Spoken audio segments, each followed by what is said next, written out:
अब समरमा इन्डोर प्लान्ट्सहरू रोप्छु अनि हरियाली बनाउँछु। पहिला त छोरी सानी थिए, त्यही भएर केही पनि गर्न मिल्दैन थियो। अब त छोरी पनि ठुली भई बुझकी भई अरूको घरमा जाँदाखेरि चलाउँदिन भने चाहिँ आफ्नो घरमा पनि चलाउँदिन होला भनेर सोचेको थिएँ। दिन प्रतिदिन सानीले चाहिँ हैरान बनाई। यो एउटा मनी प्लान्ट ल्याएर रोपेको थिएँ है, यसको त पात एउटा बाँकी छैन, उखालेको उखाले हैरान बनाएर रोप्छौँ, उखाल्छे त्यही रोप्छु, उखाल्छे त्यही रोप्छु गर्दा गर्दै त्यतिको भएको छ।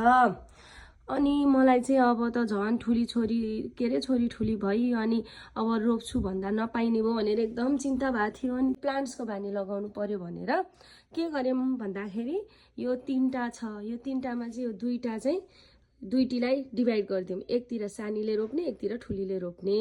अनि यतातिर चाहिँ बाबा मम्मीले रोप्यौँ अनि हामीले सम्झायौँ त्यतिखेर अब यस्तो गर्नु हुँदैन, यो राम्रोसँग राखेपछि यहाँ उम्रिन्छ भनेर। त्यो पनि मनमा चाहिँ डर लागेको थियो, यत्रो गर्दाखेरि फेरि बिगार्दी भनेर है।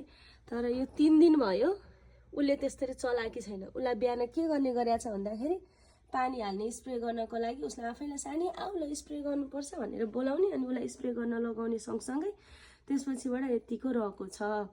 अब उम्रिन दिन्छ कि दिँदिन, अब यतिकै भन्दाखेरि चाहिँ विश्वास लागेको छ दिन्छ होला भनेर। बच्चालाई चाहिँ एकदम काउन्सिलिङको आवश्यक। अनि आमा बुवा अथवा जोसँग बस्छन् उनीहरूले चाहिँ एकदम टाइम दिनुपर्ने, काउन्सिलिङ गरे गर्नुपर्ने। बच्चा हो भनेर छोड्नु चाहिँ हुँदो रहेनछ। अब पिट्न भएन तर सम्झाउन सकिन्छ नि त, आज सम्झिँदैन भोलि सम्झिँदैन अनि पछि बच्चाले सम्झिने रहेछ। अहिलेसम्म चाहिँ यसरी हामी सक्सेस भएको छौँ अहिलेसम्मको लागि। अब चाहिँ त्यहाँनिर अरू पनि प्लान्ट्स ल्याएर रोप्ने सोच्दैछु म।